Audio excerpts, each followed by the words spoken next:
connected to iCloud.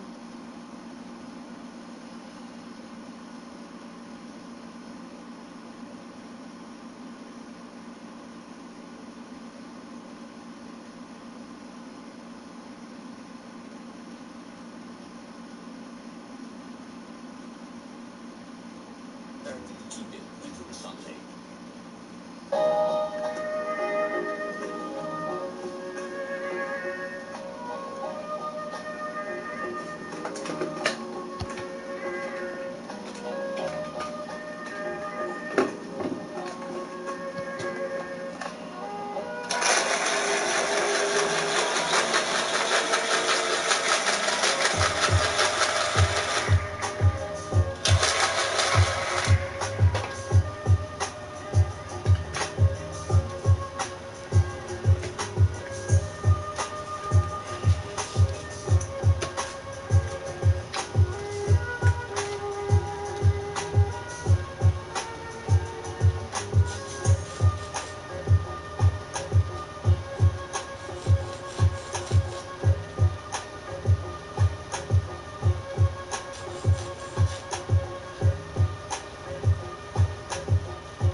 Don't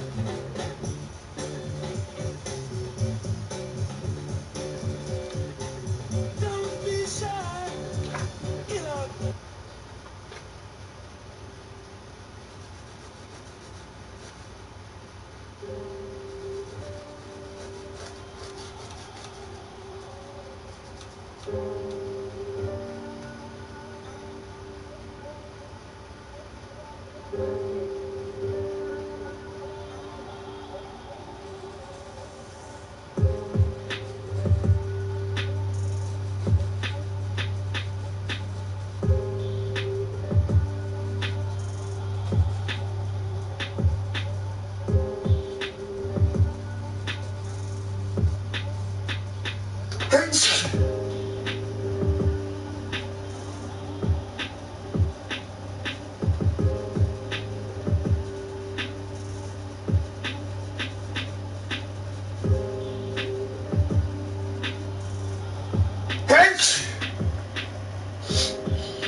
What's up, guys?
This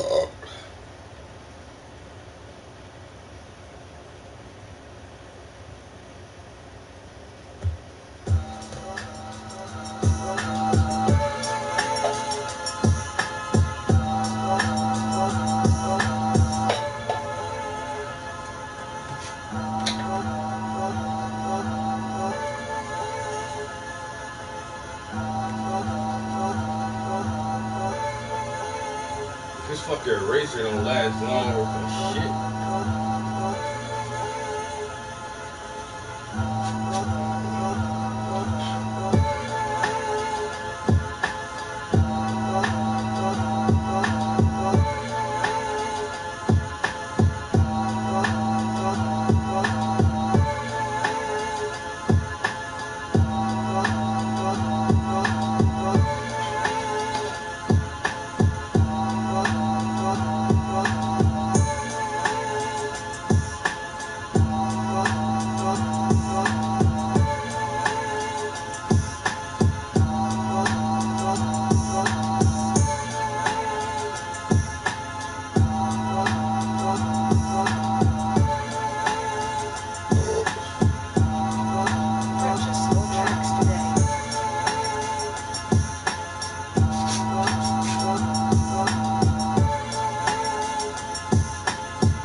Time to fire up.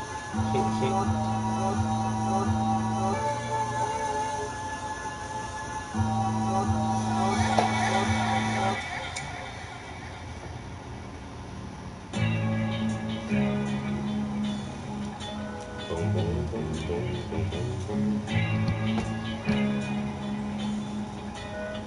I think I can agree with that.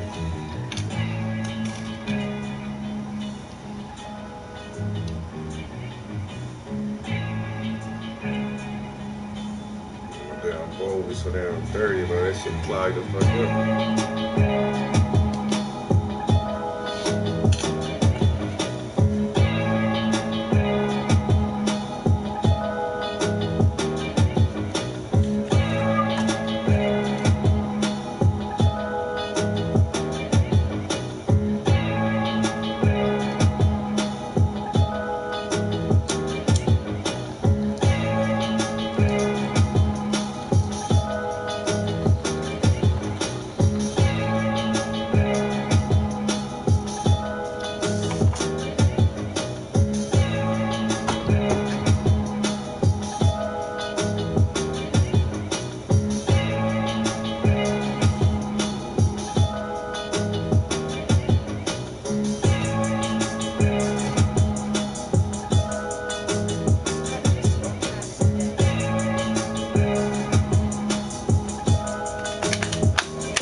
magic. The ingredients don't come with instruction. You just gotta know how to put that shit together.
You heard? What up? What up?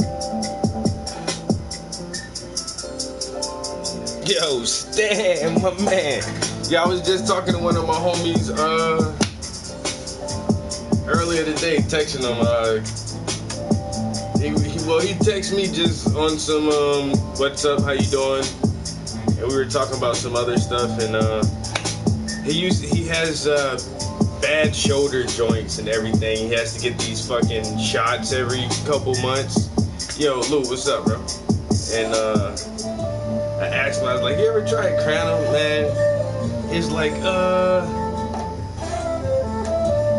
I've been hearing a lot about that lately. I think I saw like some gas stations selling some capsules, and I was like, I wasn't really sure what it was for, and I was like, nah, if you still having shoulder problems and shit like that, dude, like, one of my homies, he has this fucking awesome botanical shop, and I told him, like, on one of his days off, we should come up there and so you can try some.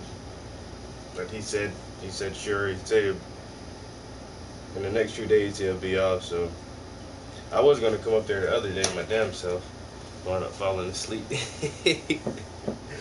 But I was thinking about a painting for the shop too, so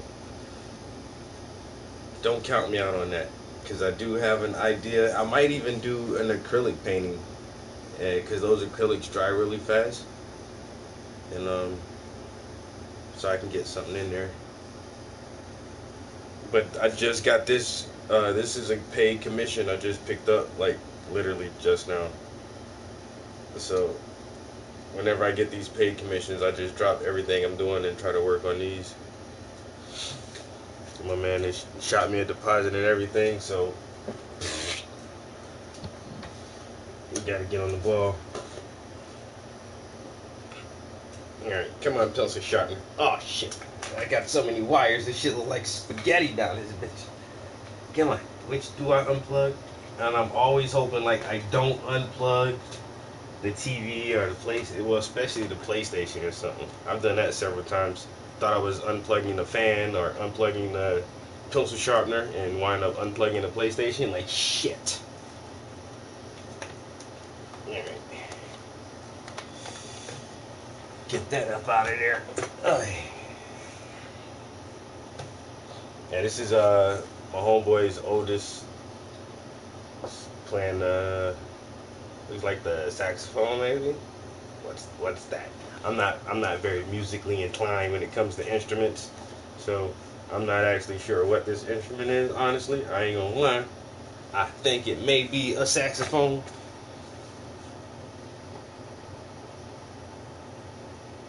But it could be I don't know, a clarinet, a tuba. I don't know.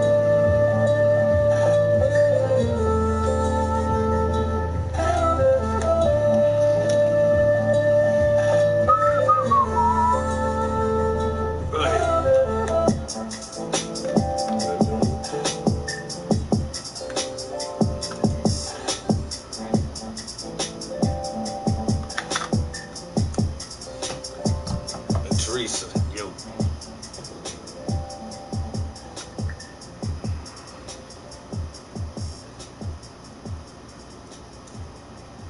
Yo, Art, you was watching me play the VR game? Oh man, bruh.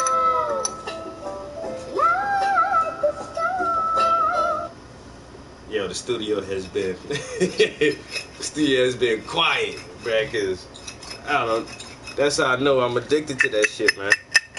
Every time I get a new game, I'll be like, fuck everything else. Just don't sleep. I'm not eating properly. I'm not in the studio like I'm supposed to. Yo, where's Trap at? This motherfucker's playing a goddamn video game.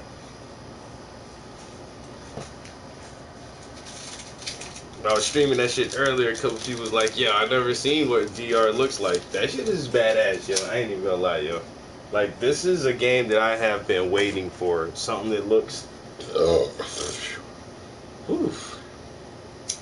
Something that looks as believable as it is. And the graphics, the sound, the immersion, the tactility. Is that a word? Tactility? You gotta be tactical to play it is basically what I'm trying to say. The motion controller with the gun and shit, yo. Even just the button set up on the gun controller is pretty cool. How they got it set up and everything, and I like it. I like it.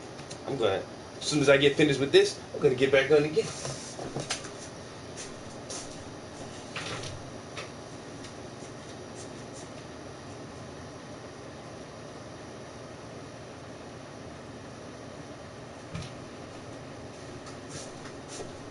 Motherfuckers be in there killing my ass up, but that shit still be fun as hell though. Alright, got some incense burning. Ooh, that shit smell good. That shit sent up the whole goddamn house, boy. This shit right here. That goddamn black onyx. God damn, this shit smell like basically what it smells like, what it sounds like.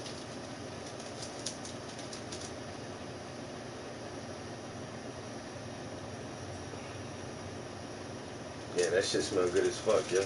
Smell like some black onyx.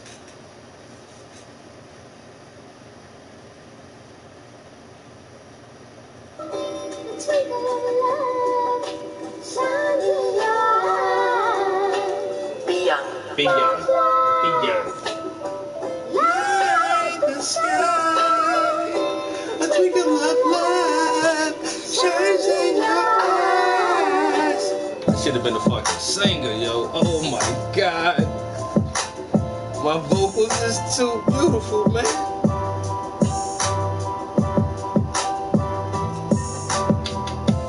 Should have been like a vocalist. At least a backup singer for somebody, you know what I'm saying?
them little extra shit. I can barely maintain my motherfucking my Twitter and Tumblr, yo. Honestly, like I need a secretary or something, bruh. I don't be really fucking around on all that extra shit. Like honestly, like I got 2 Facebook pages and an Instagram, and that shit hard enough for me just to, and my goddamn just my goddamn, what the fuck am I trying to say? My email. Brushing only reaches Jesus 25% Christ. of your mouth. Listerine cleans virtually 100%, Okay, helping fuck your prevent commercial. gum disease and bad breath. Yo, y'all seen that brain fart? I could not think of email for some reason, but just checking the messages on 2 different Facebook pages, the messages on my fucking Instagram, and then checking my email, that's enough. Like that's enough for me. I can't hardly do Twitter and Tumblr and fucking what's that other shit? Snapchat and all that shit, WhatsApp and everything else. I can't. Man, that's too much shit for me, bro. Like the few apps I use is enough. Shit, it's hard enough for me to put do this shit right here and get kind of decent YouTube content. You know what I'm saying? And I know my YouTube channel can be better if if I actually sat down and did like an intro montage and had graphics and credits and music and shit like that, like a real YouTube channel, like a real YouTuber. I could do that. I'm too fucking lazy. Yeah, I'm not even lying. I'm too lazy for that shit. Trap, why don't you have 1,000 YouTube subscribers? Cause I'm a lazy YouTuber. I don't got no intro. I don't got no credits with sound and shit like that, man. I don't got no graphics, no animations. It's just me. And he talking about, you on WhatsApp? Yeah, man. I need me a secretary for all that extra shit, dude. I gotta have me some help. I need more help just putting the show together. I gotta hold the camera in the painting. This is not right. I need a camera guy. I need a camera guy. I need a co-host. I need a sound and light guy. Shit. That's why we about to do this shit in the studio and do public access. You know what I'm saying? That way at least I'll be sitting at a desk. And then, I have at least somebody operating the camera. All they gotta do is ask questions.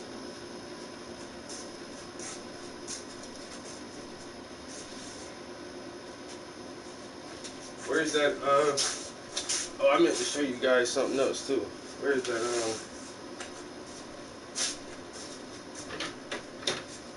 let me not leave y'all in silence. Fuck you, commercial. Never settle for 25%. Oh my god. You on Tumblr? Barely. You use Twitter? Barely.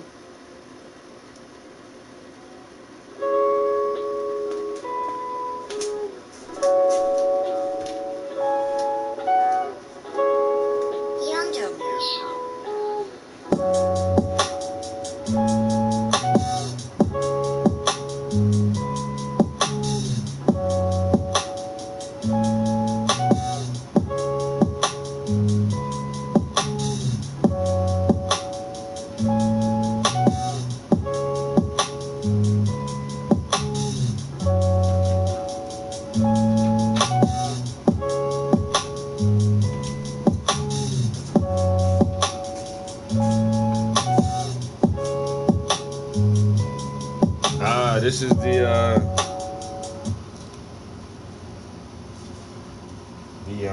info on everything was popping during this year's Fringe Festival. It's one of the biggest art festivals that Scranton has been putting on for not that long, just a couple years now.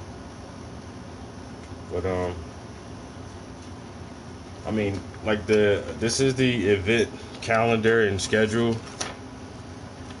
And it takes place over a few days, so there's tons of stuff.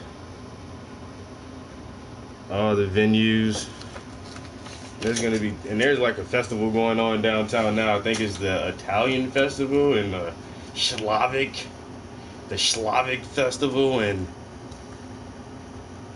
some other nationality, everything except African, basically. But so they got tons of shit going on. And and see, that's the gallery I'm a member of right there, AFA. It stands for Artists for the Arts. And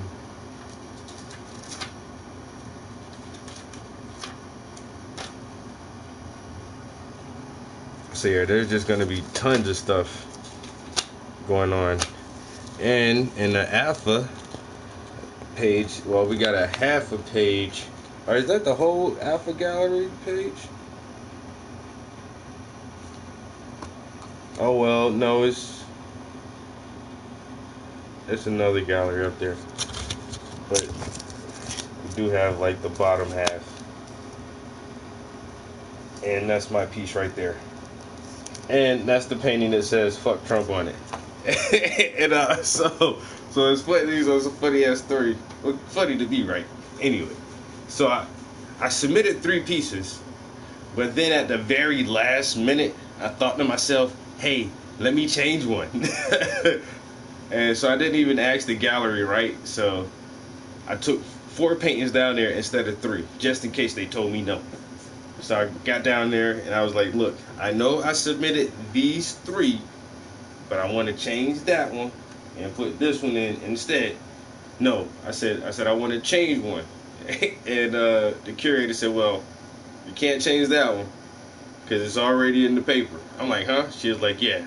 I'm like, "Y'all put the fuck Trump in the paper?" She was like, "Yeah, fuck Trump." I was like, "Damn, that's awesome." So she was like, "You can't change that one." I was like, I didn't want to change that one anyway, but she did let me swap out one. It was a little bit, it's a bigger size, it's a little bit different, but it kind of goes along with the same theme. So all 3 pieces that I submitted actually have graffiti in it. So it's kind of like a collective theme of I don't know, just that just when I think about graffiti, it screams like rebellion and trying to send this message out to the masses, you know what I'm saying, you know, completely disrespecting this big brother and yelling the truth by tagging the wall, you know what I'm saying, and putting this inspiration on the wall for people to see, knowing that you couldn't get in trouble for doing that shit, yo. So I always loved graffiti, yo. And so I said I just wanted to swap out one, because one of them didn't have any it was 2 paintings that had graffiti in it, and then the third one didn't. Then I was like, well, that doesn't really look right. Then I had another painting with graffiti in it that has never been shown before, so I was like, you know, let me put all 3 of them that have, you know, that graffiti style background and show all of those at one time. And so it kind of worked out pretty good, and I got to trade it out with no problem. And I'm in print again. Yeah, I love to see my stuff printed on paper like that. So, you know, this actually reaches a lot of people, and so a lot of people are going to see that and wonder like, I wonder who that artist is. And also, I'm going to be featured in an African art magazine for September as well, which is pretty dope. Like, a lot of people are reaching out to me. I get a lot of other magazines who want me to showcase my art in their publications, but most of the time you have to pay to submit your art and not have a guarantee that your art will actually be featured. You know, they're saying your shit is dope as fuck. We need artists. Your shit is dope as fuck. Send us $50 and some pictures, and we might put you in, because we're gonna get as many artists as we can, and we might show yours because you're cool as hell. You know, just the simple fact that they reach out to me from time to time and ask me things like, you know, ask for my submissions is pretty cool. But I'm not gonna pay you to be a part of your publication.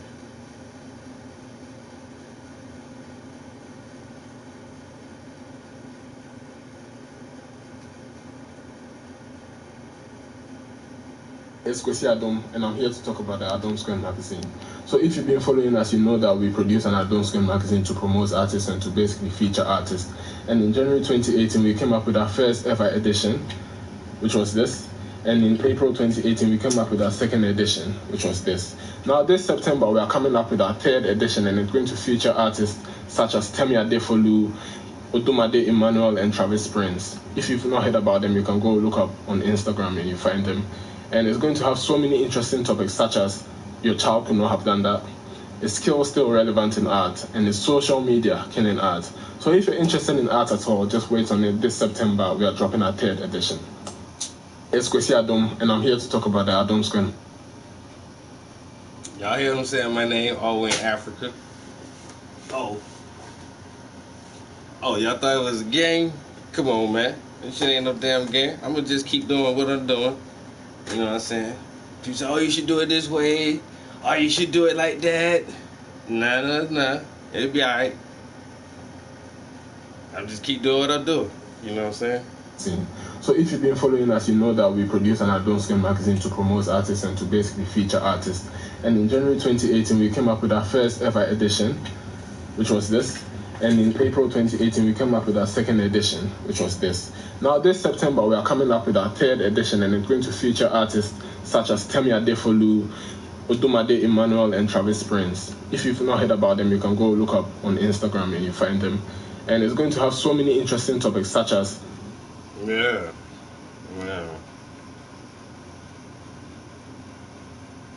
I mentioned a name with other good artists.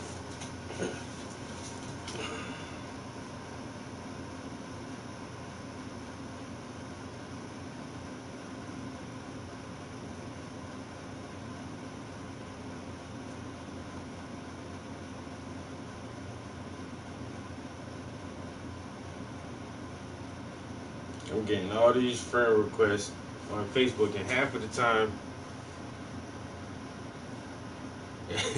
can you add your art to what?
Alright, I'm coming.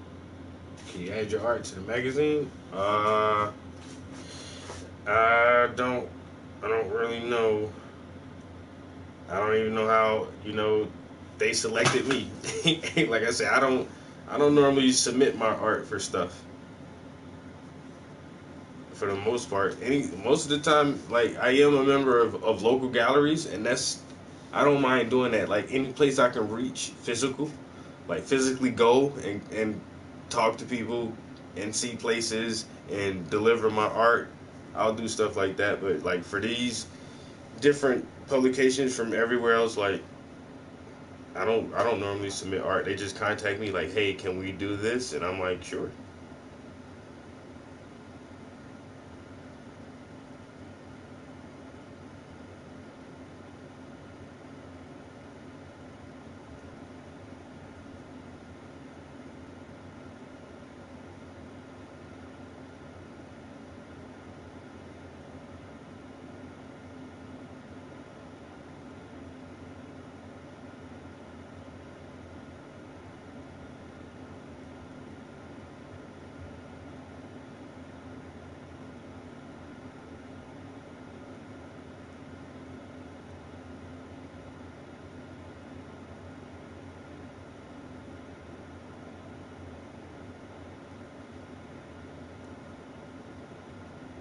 Oh, shit.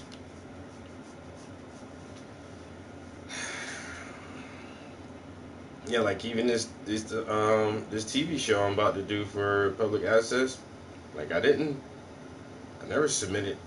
I didn't ask for that shit. Motherfuckers just like, yo, you want to do a TV show? I'm like, yeah, sure, let's do it. Yeah.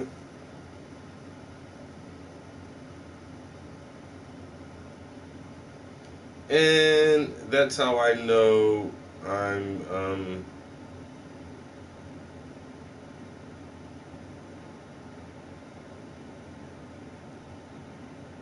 doing something right.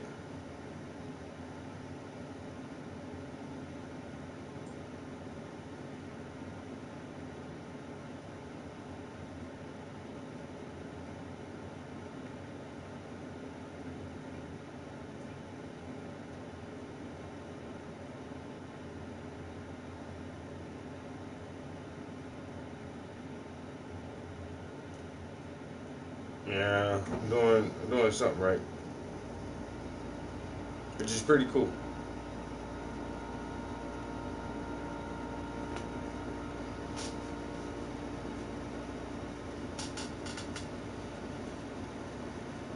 All right, maybe that canvas is dry enough now. I need to put a toner on it. Oh, my fucking hair is itching. What? The sushi master.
Hey everyone, Anthony Fantano here, internet's busiest music nerd. Hope you're doing well. Before we get into this video, I wanted to shout out the good people over at the Ridge Wallet who make these nifty, metal-plated, minimalist, elastic band snapping wallets with a money clip and a spot to hold your cards. They sponsor this video, they sponsor this channel. Hit up the link down there in the description box and use promo code FANTANO for 10% off your order with them. Let's get into the story right here. So what I have next to my head over here are the writer and producer credits and the track listing for this new surprise dropped Eminem album, Kamikaze.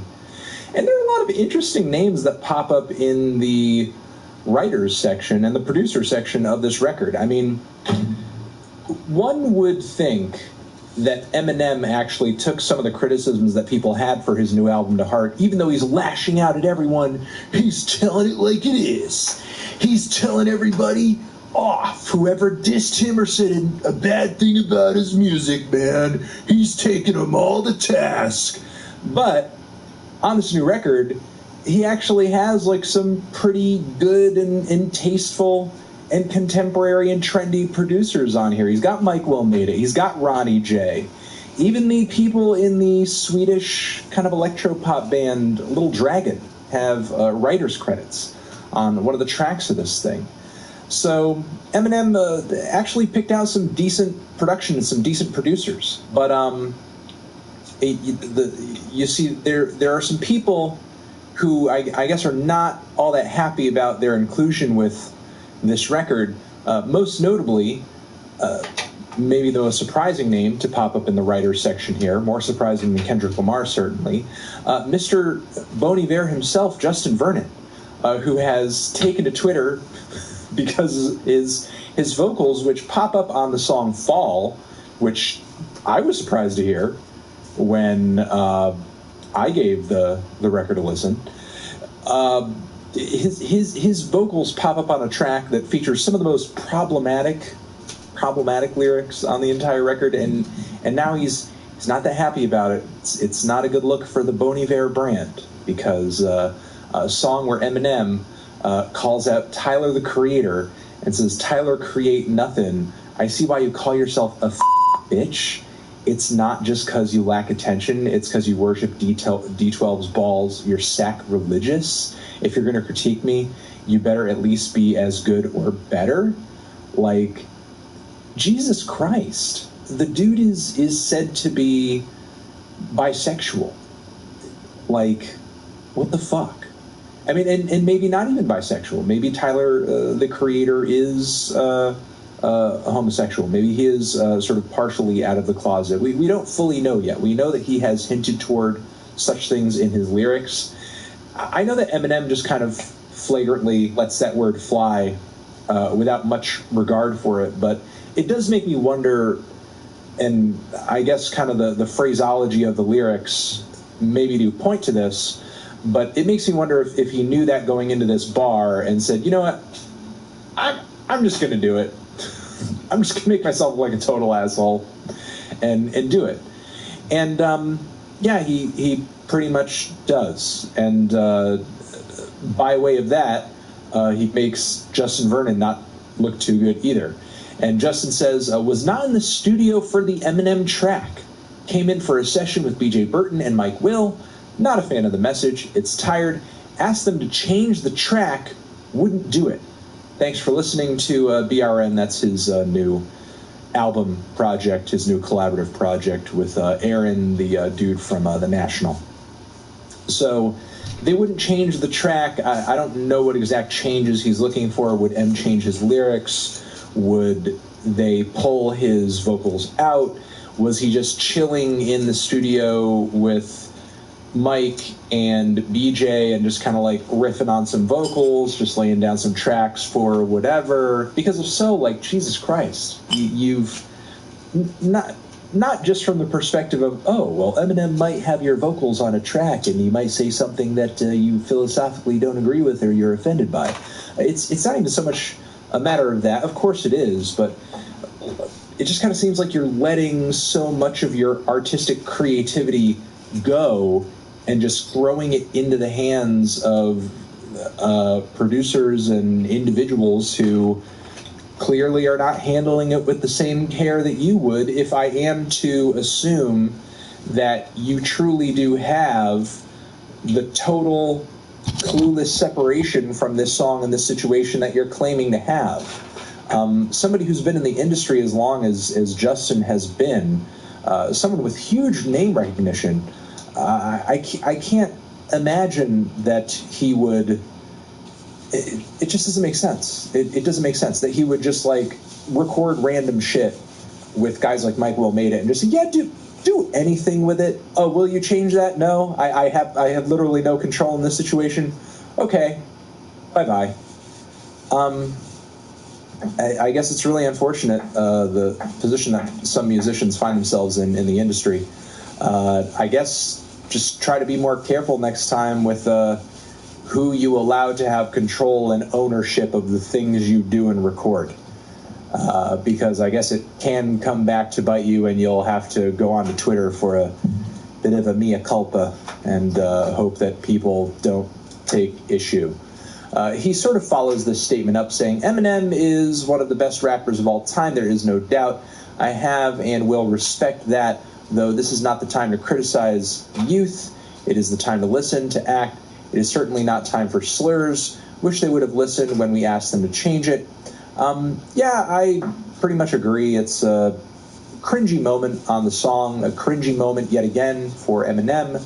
And I don't know, it's just it's not a very good look, I guess. And you've not just from the perspective of, oh, well, Eminem might have your vocals on a track and he might say something that you philosophically, and I guess kind of the phraseology of the lyrics maybe do point to this, will pop up on a track that features some of the most problematic lyrics on the entire record, and now he's he's not that happy about it. It's not a good look for the Bon Iver brand, because a song where Eminem calls out Tyler, the Creator, and says, "Tyler, create nothing. I see why you call yourself a bitch. It's not just because you lack attention. It's because you worship D12's balls. You're sacrilegious. If you're going to critique me, you better at least be as good or better." Like, Jesus Christ. The dude is said to be bisexual. Like, what the fuck? I mean, and maybe not even bisexual. Maybe Tyler, the Creator, is a homosexual. Maybe he is sort of partially out of the closet. We don't fully know yet. We know that he has hinted toward such things in his lyrics. I know that Eminem just kind of flagrantly lets that word fly without much regard for it, but it does make me wonder, and I guess kind of the phraseology of the lyrics maybe to point to this, but it makes me wonder if he knew that going into this bar and said, you know what, I'm just going to do it. I'm just going to make myself look like a total asshole and do it. And, yeah, he pretty much does. And that's what somebody is mad about, because Eminem called Tyler, the Creator, gay. Said he's on D12's ball sack. That's it. The fuck was that? I just launched something in the air. It could have been a paintbrush. I'm not sure yet. But it hit something.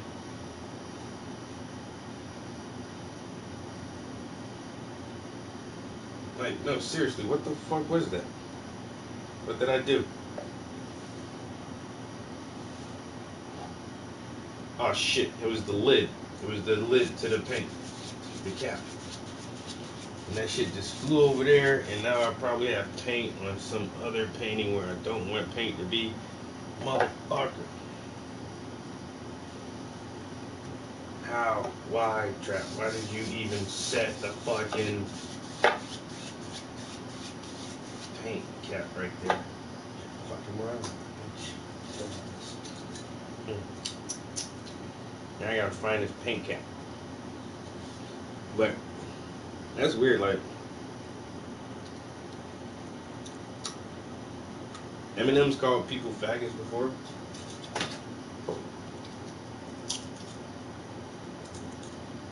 He called Elton John gay back in the day, and Elton John wound up doing this song with him. What's the big deal?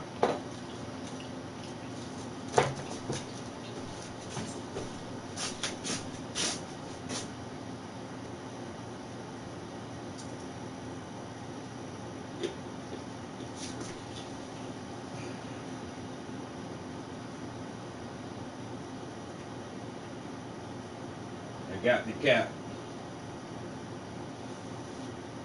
And as of right now, I don't see any paint anywhere else, so we'll see. Let's not set that cap right there.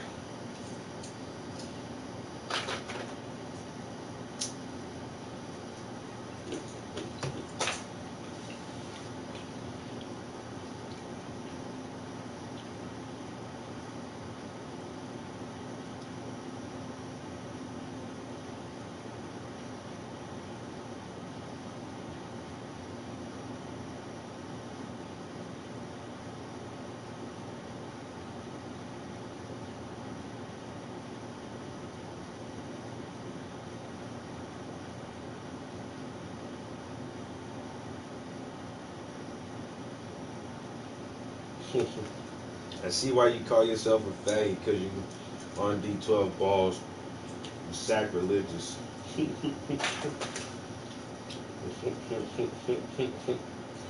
That's funny. Wish they would have listened when we asked them to change it. Yeah, I matter as much as, if not more, than the speed at which you are rapping. Like we really don't need it. And especially if you're just going to be a jackass with it. You know, it's also funny that there's a point on the album when he talks about his influence over Hobson. While Eminem also has had influence over Tyler, there's very clearly a Tyler influence rather than an Eminem influence on Tyler's work early into his career. And I guess the point I'm trying to make here is maybe Eminem should be appreciative of what little influence he has left in hip-hop and the music industry. Because here's the thing, like, I can't think of an artist who was as huge as he was in the 2000s, but, like, push the clock forward 10 years, and there is really so little of Eminem's sound and influence in rap right now. There really truly is. You know, it hasn't disappeared completely, but it seems like people are actively trying to scrub it away or just go into different directions. And the artists out there who are very much influenced by what he does, they're either influenced strictly by the best and earliest records in his career, or they number as some of the cringiest and most awful and unpalatable rappers in the game right now. Whether you're talking Hopsin, whether you're talking any number of these white guys who can't stop rapping like they're a constipated Energizer bunny. So I'm going to leave it at that. Justin Vernon, unfortunately, again, embarrassed about his inclusion in the new Eminem album. Kind of sucks. But I guess let this be a cautionary tale for him and anybody else who just kind of records whatever with whoever and allows them to do anything they want with it, I guess. So you're the best, you're the best, you're the best, you're the best. Over here next to my head is another video that you can check out. Hit that up, or the link to subscribe to the channel. Anthony Fantano, Justin Vernon, Eminem, forever. I'm in control of my money. One day you'll shout that. Till that day, there's Spin by Chase, a new all-mobile bank that helps you stay on top of your money. Because Spin's...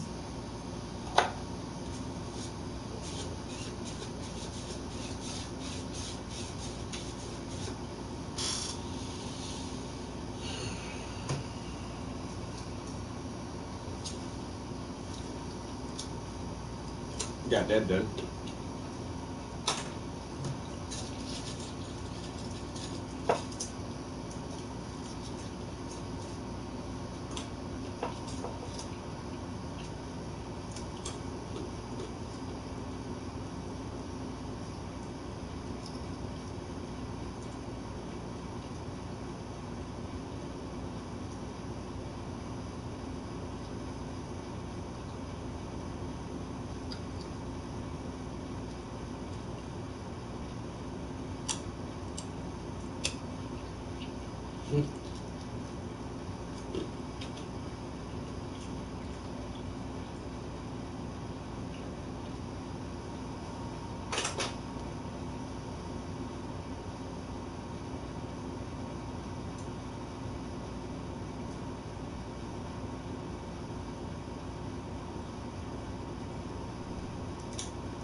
Yeah.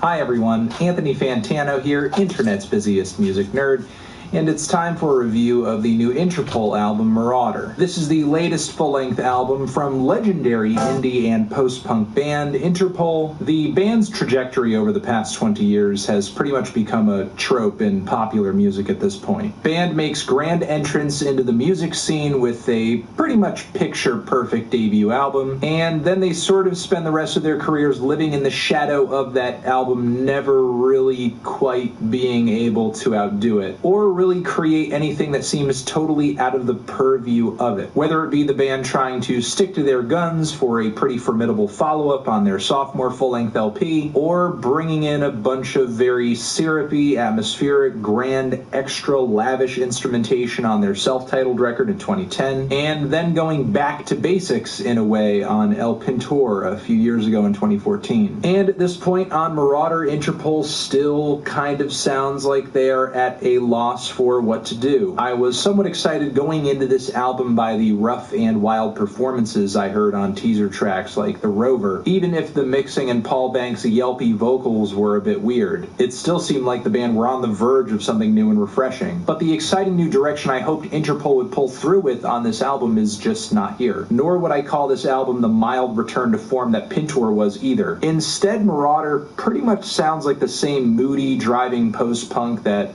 Interpol is known for, but presented with sloppier writing, production, and performances. There is an unnecessary amount of reverb on a lot of these tracks, to the point where the guitars, the vocals are really just bleeding into one another in a very unlikable way. It's like they cancel each other out and create this bland sonic slop. And when the band manages to throw on a few extra layers of vocals or guitars, it just feels like I'm listening to really bad shoegaze. The sound, the tone, the timbre of this recording, it's just really dull and drab and gray. And the performances, the playing on this thing, they don't really help either. Like the twangy and repetitive desert rock guitar leads on the track Stay in Touch. They get very tedious very fast, and the only thing that really distracts from them are the horrid swells of cymbals, Paul Banks' voice, and these weird wailing guitar leads that sound very sour. There are also some weird rhythm guitars in the second leg that do anything but emphasize the rhythm of the track. I hear the band making some attempts at trying some new stuff, doing something to shake things up in their typical sound, but usually it does not go over too well, especially when Paul tries to switch up his vocal delivery, which in theory is not necessarily a bad thing, but why his instincts went toward, hey, let's just hang in my upper register and get really yelpy, like on the song Party's Over, which was such a slog to listen to. The track almost feels like a statement on the album itself. The party's over, please. And even when Interpol is just resting on their laurels and trying to pull off their usual shtick, it's really underwhelming. The chimey driving rhythm guitars that Interpol are usually known for, like on the track Surveillance, are really, really sloppy and come together in a pretty messy fashion, which is sort of a shame because it sounds like at the core of the track we have a very good song here, as Paul's singing on the verses kills it, and his haunting demeanor on the hook is fantastic. His forlorn croons are really despondent. Vocally, I think it is one of the more powerful moments on the record, but instrumentally, one of the most lackluster. And it's one of many moments on this album where it does sound like the song is pretty decent, but the full potential of it isn't realized because of a very lackluster presentation. This is also an issue with the opening track, the closing track too. There's just so much on this album that is holding it back. It's actually frustrating. Like the super rough and squawking rhythm guitars on the track Complications. Really the worst rhythm guitar on the entire LP, and not just because of the sour and horrid chord progression, but the tone is super thin, overly sharp. It doesn't really enhance the rhythm of the track that much. There were at least a handful of songs that I thought sounded pretty great from start to finish. Interpol doing what they do well. The song Flight of Fancy had a pretty fantastic driving groove. The guitars and bass felt very locked in. Solid drum beat too. Paul's vocals are captivating. It feels dark. It feels authoritative, sort of thrilling too. A rare moment of potent emotion on the album. The song Mountain Child is a pretty nice slow burner with a patient introduction. It slowly builds up with some dramatic bass and drums, and it's one of the few moments on this album where the band throws on these extra guitars, these extra sonic layers. It does get a little overwhelming sonically, but it's pretty enjoyable. The band's experimental desires on this record, in a way, fully realized. The tune at the core of this sonic...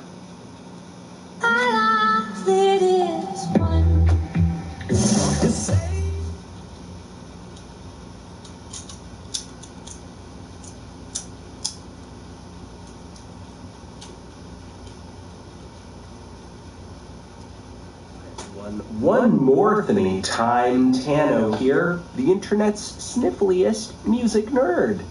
And it's time for a review of the classic album from Daft Punk, Discovery. Yes, ladies and gentlemen, I am filming and recording this review at the time of Classics Week. So this is a classic review. Let's Go. This is the 2001 album from the legendary French electronic music duo Daft Punk, aka Thomas Bangalter and Guy Manuel de Homem Christo. Discovery was the duo's second record, and you could say that much of the music world was sitting, waiting to see what Thomas and Guy would do with this record, considering they had just proven themselves to be one of the newest, hottest things in dance music with their last record, thanks to major singles like Da Funk and Around the World, which by the 2000s had far outlasted a lot of the house music trends that those tracks rode in on. Now, by 2001, dance music hadn't dissipated. In fact, it kind of expanded, especially thanks to the vast improvements in music recording technology in the 2000s. I mean, for frame of reference, the 90s, for the most part, were one major electronic music phenomenon after another. And the decade really saved some of the biggest and the best for last. I mean, we had Moby's Play, Cher's Believe, also Fatboy Slim, Eurodance, this decade also being the creative peak for IDM as well. And some of the biggest dance music hits and albums of the early 2000s were being recorded by the likes of Madonna, Basement Jaxx, Enrique Iglesias, Kylie Minogue, Crystal Method, The Chemical Brothers, Nelly Furtado, let's not forget Sono, as much as I would like to. Let's also not forget the deluge of remix CDs many artists came out with around this time, many of which would feature Thunderpuss remixes.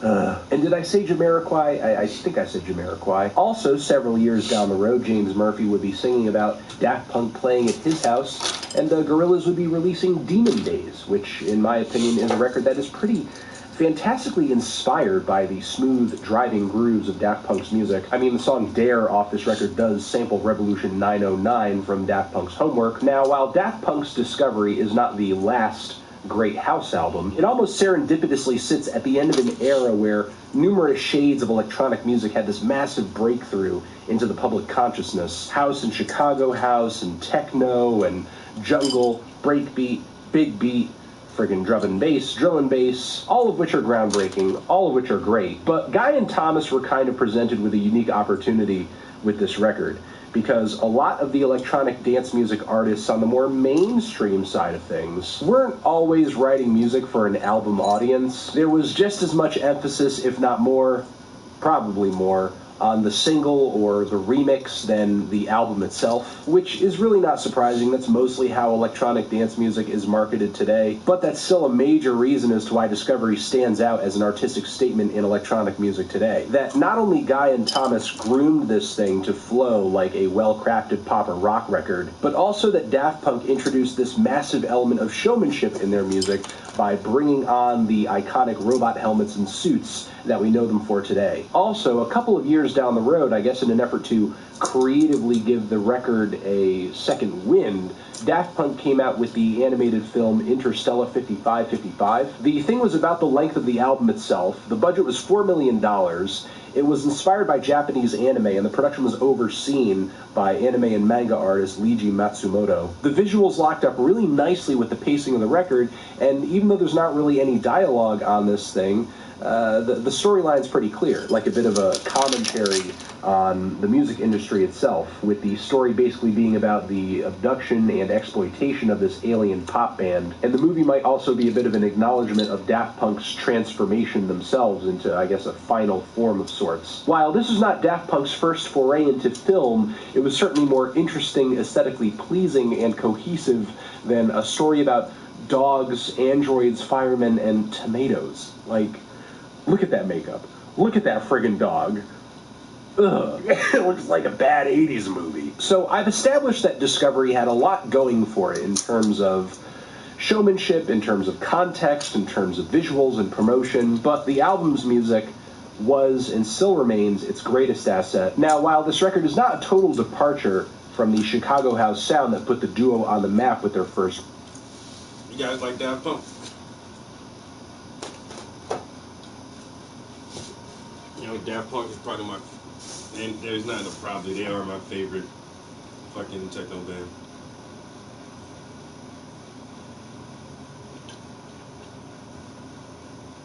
I have all their albums. And I even have that movie he was talking about, Interstellar 5555. It's a good little anime movie.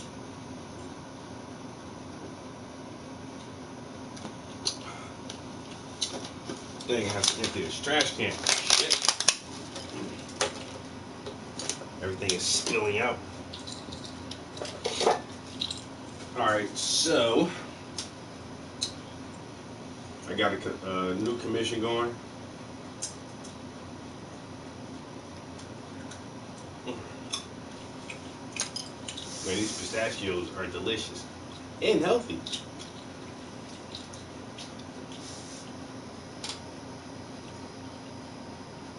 So now,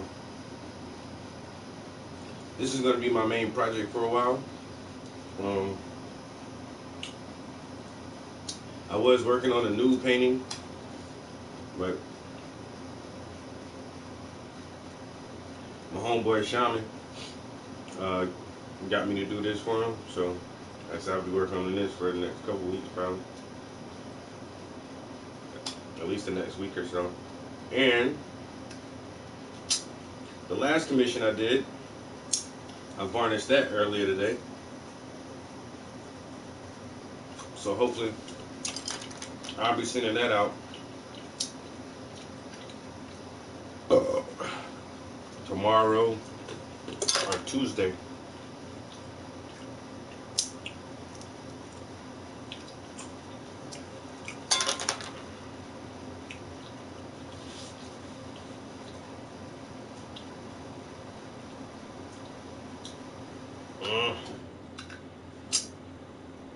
Man, these shells be hard to get in sometimes, man.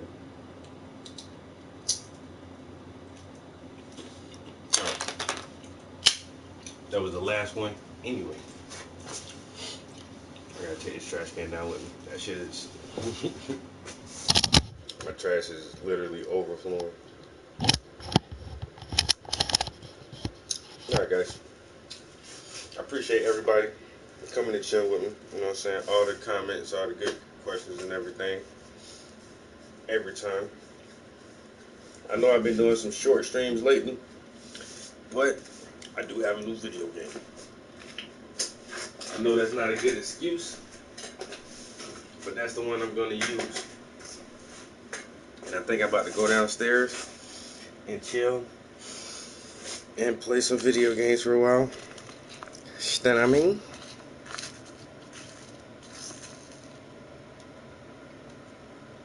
I might as well go, you know, take one for the road. Do it for the cause. All hit for Jesus. I take one for the road.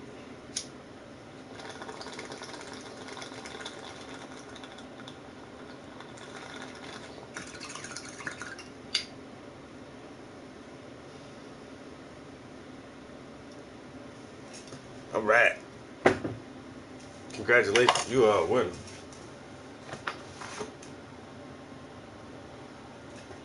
Peace till next time, guys.